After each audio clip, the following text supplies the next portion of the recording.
Hey, what's up, mortals? It is Rosalio Turbiartes here with a new video for you. In this video, we'll dive into the information on Canya from the In the Land of Leadale anime. I just wanted to greet you guys by saying, just sit back and relax, you're in for a treat. So let's get started. The story of In the Land of Leadale has been portrayed in multiple forms in media aside from the anime, including the manga and light novel series. The original format was the light novel released as an online serial on the user-generated novel publishing website Shotetsuka ni Naro. The anime began airing on January 5th, 2022, and was directed by Yuji Yanase, with the Japanese animation studio Maho Film. The anime has run for an entire season, with the last episode being aired on March 23rd, 2022, with 12 episodes. In this deep dive video, we will be focusing on the main character of In the Land of Leadale, Canya.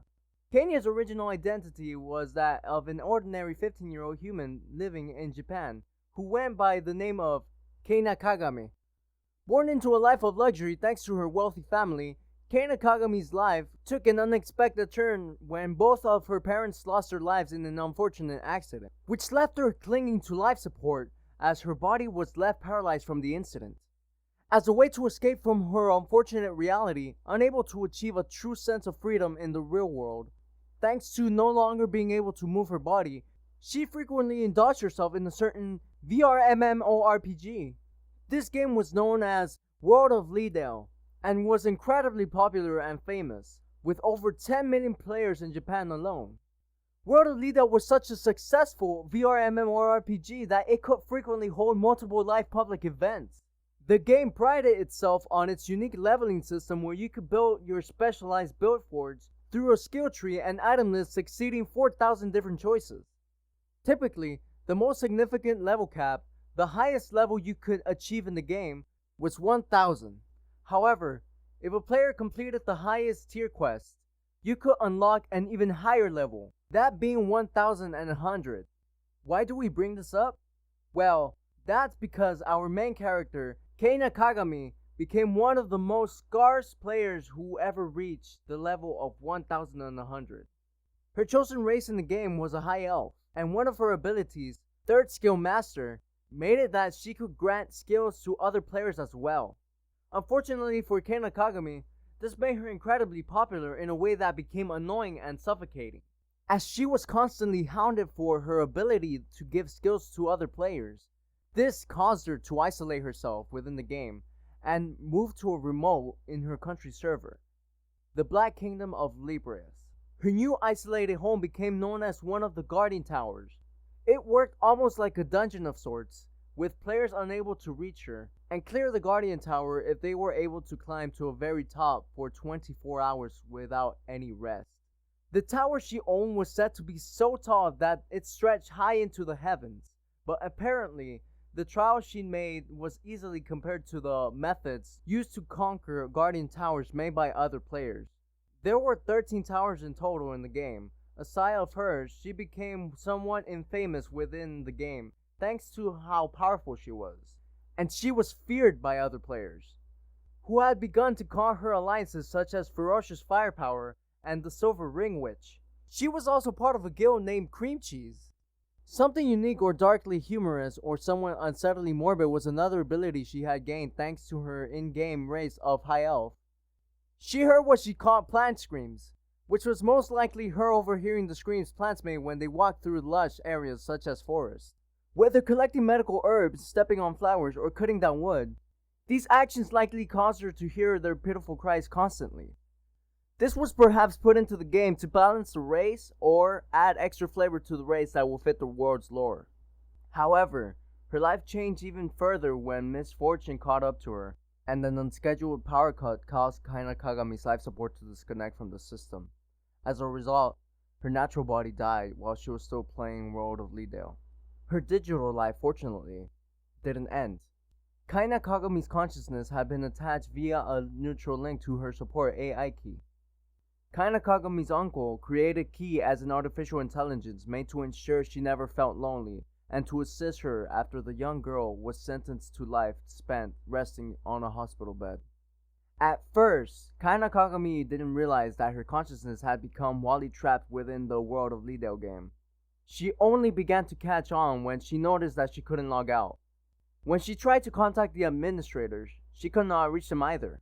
Her AI support key, who had followed her into the game and was transferred with her, eventually broke the news about her physical body's death. So now, Kainakagami was trapped within the world of Leadale, with her new permanent digital body being her high elf game character. This is how the anime in the land of Leadale ends up kicking off, as the young girl casts aside her old identity and simply lives on the digital world, through the nickname of Canya, which sounds similar to her original name, just with a different spelling. While in the land of Leadale may feel like your typical transport or reincarnated into a fantasy game world trope, there appears more than meets the eye, hiding beneath the surface. Before we delve deeper into these mysteries, we have to elaborate more on Canya and her appearance within the VRML RPG game, in which her consciousness has found a new home. Now no longer the frail and notably thin young human girl she used to be, she is now free from her old body that had begun to waste away due to muscle atrophy. Living on in her digital high elf body, she has the physical appearance of a fair-skinned young lady in her mid to late teens. Her eyes are blue-green, her hair is blonde and stops at her collarbone, and she has the characteristic pointy ears you'd expect on a high elf to have. She is still more slender in frame and is more on the petite side, but she looks healthier than her old human body, and her proportions have improved. Her outfit consists of a pale yellow-green cape, grassy green and light seafoam, tunic with gold accents, denim trousers, and knee-high brown leather boots. She also seems to wear a pretty brown headband, adorned with blue-white feathers. Her waist has a small bag strapped on it, alongside with 2 belts, and she also has a special arm guard. These may seem like fashionable choices, but they are all gear items in the game. Her headband was known as a Phoenix headband game item.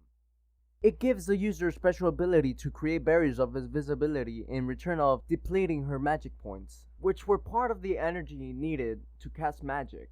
She also has another gear that seems to rely on consuming MP. Her boots and pants seem to be part of a set called cross boots that improves her character's in-game stats. And her special arm guard can deploy a bow on command with arrows made from her magic points. Finally, her cape. The Fairy King robe appears to be only worn by high elves, with exceptionally high levels in the game. There are items she has in her possession that are items within the game, some of which may give us a deeper insight into the specific alias she gained known as the Silver Ring Witch.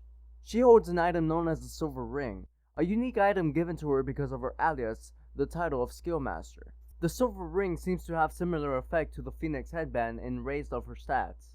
Still, it also improves her magical abilities, making them more effective. And the magical defensive banner activates as a passion effect. She also owns another item named the Guardian's Ring. This ring is another item exclusive to those who have gained the Skill Master title, and it allows the user to return their previously set base instantly. This seems to be activated by chanting the password, "O guardians from this turbulent world, save this corrupted world from chaos!" At the very least, we can rest assured that Canya can now enjoy her newfound freedom living within the game world of in the land of Leadale. With all these excellent skills Canya has in the game, it makes you wonder how our lives could become easier and how we could feel more powerful if we had some too. Well, we're just in luck because this video is sponsored by Skillshare. With the service Skillshare provides, you can get access to many depths and tutorial videos on basically anything you want to learn. Each class that they have is bound to help you with your creative endeavors. Do you want to learn how to make videos like this one? Do you want to learn how to write scripts or edit audios? Skillshare has got you covered. And with our link, you can have a 14 free day trial. But seriously guys, I've actually tried this and it works wonders. So what are you waiting for? Click the link now and get 14 days worth of classes free. Link in the description below.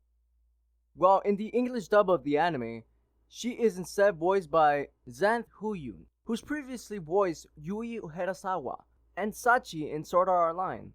This last anime mentioned will also serve to open up our next topic. Including a voice actor who starred in Sword Art Online may be a coincidence, but it raises a parallel some people may have already noticed. The world of Leadale seems to have shared elements and concepts with its fellows VRML RPG game. connecting players' consciousness and senses to the game through virtual reality headsets, only to cause some of them to become trapped within the fantasy world they'd spend time playing. There are some differences, with the entrapment of players being far lower. However, those who haven't gotten far into the land of Leadale may be curious that we haven't stated that the main difference was Canya being the online transferee. This is because, as we found out deeper into the show as she explores the world with NPCs brought to life, there are, in fact, other players who used to be human just like she once was. Some of the first players she comes across are people pretending to be NPCs to blend with their environment. Although, we don't learn of the possibility of other players existing within the world until she interacts with a third player, who has been trapped in the body of a demon. This demon was part of the bandit group that was causing trouble for others, causing Kaina to go out and investigate it. As she had become attached to people of the game world, she no longer saw the world of Leadale as a game anymore, which helps paint how she behaves. However, as they get into a fight, the player who's inhibited the body of their demon character seems either unaware of his reality or trying to be incredibly hard to face his new reality, constantly calling the world of Leadale a game and justifying his actions of killing others with the term. When the higher level Kaina eventually defeats the demon player, she beats it into him coldly and firmly, and that the world they're in isn't a game, and despite his claims of there being the ability to reset when you die, that is no longer true, and that he simply won't return if he perishes. To those who may be getting their alignment charts ready for Kaina, it should be noted that while she is short-tempered, she is a force to be reckoned with when angered, and that this player was indeed committing likely horrible acts. It is revealed that this player is a child. They openly admit that they're just a kid, and if they weren't lying about their belief of this still being a game, then he wasn't aware of the actual consequences of his actions. Instead, he was simply a little boy indulging himself too profoundly in the playstyle of a player killer.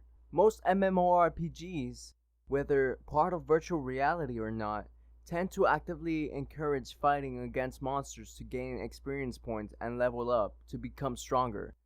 Unfortunately, some games also allow others to harm other players to achieve the same rewards.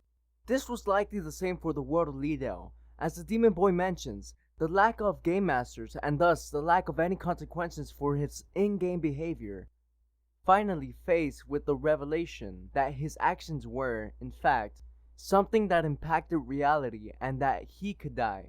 He begs for his life. This plight doesn't move Kaina, and she actively threatens and attempts to kill the demon, who simply may be a misguided, confused young child. Her attempts to finish him only ever stop when one of the NPCs prevent her from doing so, and negotiates with Kaina to spare him. She does so very reluctantly, and does her best to make it easier for him to keep the demon contained, applying a punishment collar to his character that lowers all of his stats to be more manageable level to control for the other NPCs to deal with. Kaina makes a point that he'd likely be better off getting killed by her, as he's restrained and prepared to be put on trial for his actions. Whatever alignment you see her show her actions as, shows off more of her true colors and personality.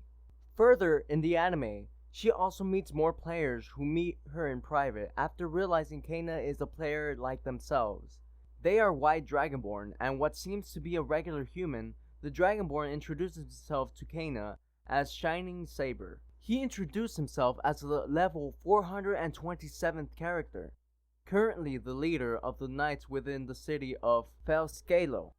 However, he had been previously the sub-leader of a player guild known as the Silver Moon Horseman Guild. The Silver Moon Horseman Guild was run by somebody Kaina recognized from her previous life while playing in the game. This character seemed to be similar in appearance to a Dragonborn who went by Kyotaro. The other player accompanying Shining Silver was also a part of the same guild. His name was Corral, and his level was 392. After some short conversation between themselves, Shining Saber requests the exchange of some information. This is where Shining Saber admits that he has been within the realistic version of the world of Leadale for 3 years, while Corral admits that he has been there for 10 years. By this point, Kaina had only been within the world of Leadale for roughly 2 months. Kaina learns that the other players didn't die like she had, as they are surprised and scared by the fact that she was somebody who had died while playing the game, calling her a ghost. They seem to remember the news of somebody passing away while playing the game, which became a rumor in their community. After 6 months of Kaina's death lingered around, word of Leadale ended service. This was likely because of backlash and safety concerns raised about the nature of the game, and potentially headset devices are used to allow people to play their game. While World of Leadale may not be in the same universe as Sword Art Online, anyone knowing the history and issues caused by the virtual reality headsets will probably understand the conscience and terrible stigma surrounding the technology. However, other players can't confirm if Kaina's death in real life was the ultimate reason World of Leadale ended its service. The fact that a player died while interacting with the potential, not the actual reason why the service ended, raises potential theories of more issues. There certainly seems to be mysteries surrounding World of Leadale, and the gap in time of people becoming their characters within the game seems to spread out and inconsistent. In addition, how the players came to be trapped within the World of Leadale is still unknown. Kaina ends up making new friends and acquaintances within the game as she explores and, in a way, reunites with old ones. Within the World of Leadale, adopting NPCs appeared to be featured in the game system. As Kaina traveled around her new home in the game world, she met some of those adopted NPCs. It turns out she has multiple children and even gained some great-grandchildren in her absence. She has 4 kids with 2 grandchildren and a great-grandson. The seemingly young in appearance Hayav has gained a rather big family in her new life. They're surprised and taken aback whenever it's revealed to others that she has them because of her youthful appearance.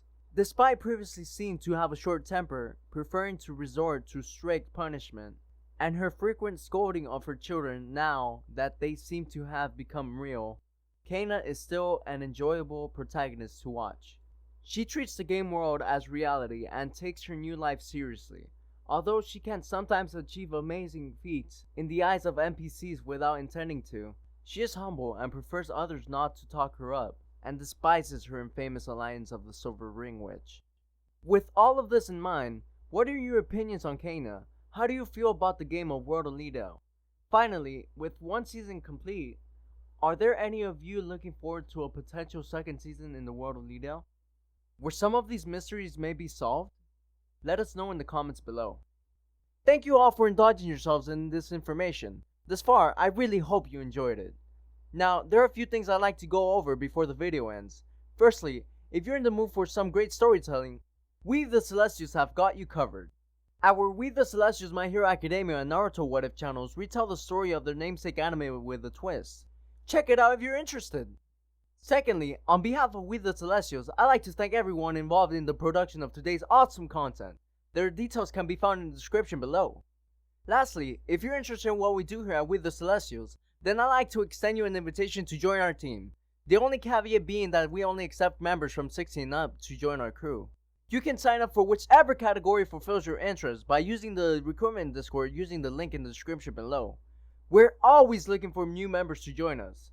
Well, that's it from us for today's video, so thank you for watching and have a great day!